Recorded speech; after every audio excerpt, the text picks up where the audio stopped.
Hello there. Well, when we think about unemployment, we often imagine someone lacking skills or motivation, or simply not trying hard enough. We assume that the well-written resume, a few applications and a strong interview are all that stands between a person and a job.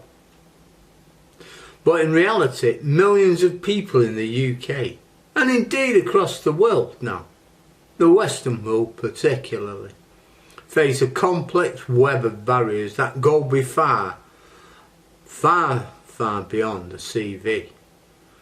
These hidden challenges show us that unemployment and underemployment are not just about individual effort, but about deeper structural and social factors.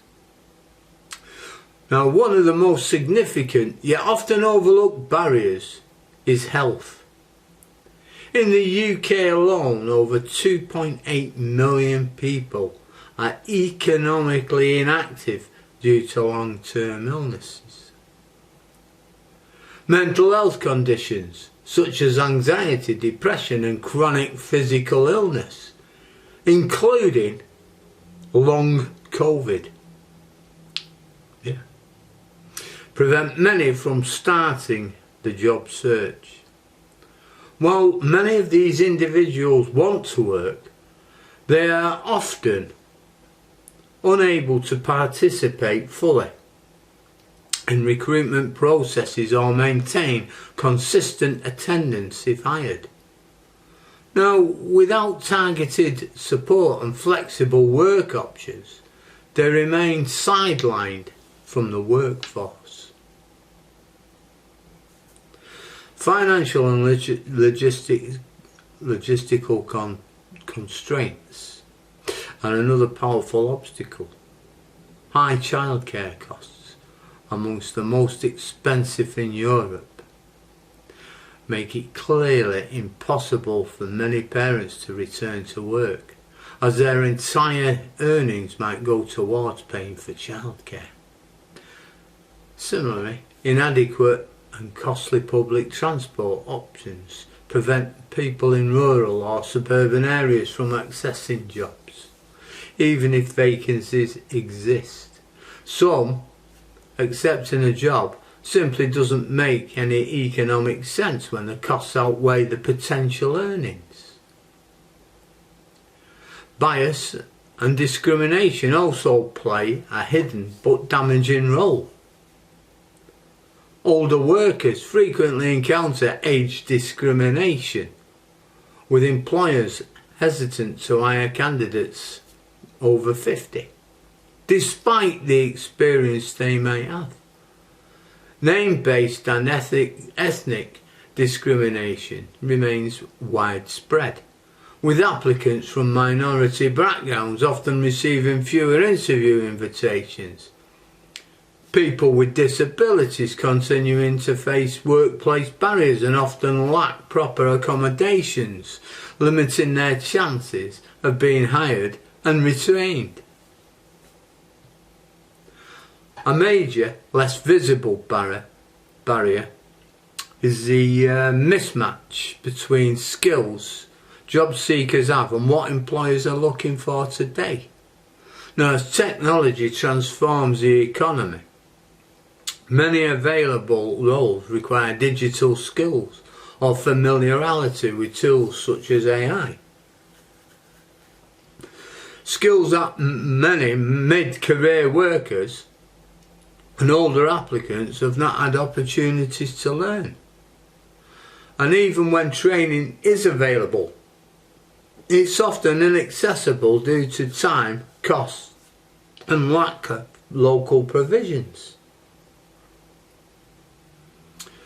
Networking also plays an underestimated role in hiring. Research suggests that 60 to 80% of jobs are filled through connections rather than open advertisements. People without strong networks, including first-generation graduates, migrants, and those from low-income backgrounds, often never hear about the opportunities never even have a chance to apply. Geographic inequality further compounds these issues. Many new high-growth roles are concentrated in large cities, particularly in technology and financial sectors. Meanwhile, rural or post-industrial regions are left with limited opportunities and poor infrastructure, trapping residents in cycles of unemployment or low-quality work. Now, perhaps the most crucial hidden barrier today is the nature of the jobs themselves. Many of the roles available are minimum wage positions or part-time or 0 hours contracts. While these jobs technically reduce unemployment figures, they often fail to provide a living wage or a stable schedule. High living costs, especially in urban areas, mean that even full-time minimum wage work cannot cover basic expenses. Many people cannot risk taking these jobs, as they offer no security and no predictability. Moreover, underemployment, when people work fewer hours than they want or in jobs below their skill level, and that's widespread and often invisible in official statistics. Even another barrier is that for many, benefits provide more security and a higher net income than insecure, low-paid work. Minimum wage and part-time jobs often fail to cover the true cost of living, especially after paying for essentials like rent, food, childcare and transport. Meanwhile, the UK's benefits system offers a stable and predictable safety net, including housing and council tax support. As a result, some people face a real financial disincentive to work.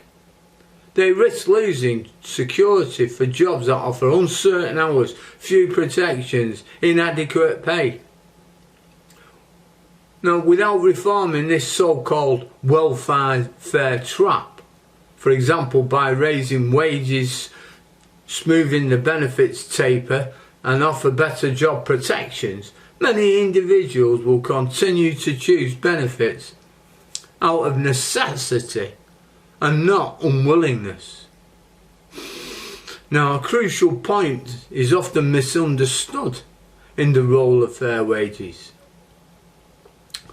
Some argue that paying a higher wage automatically fuels inflation and damages the economy.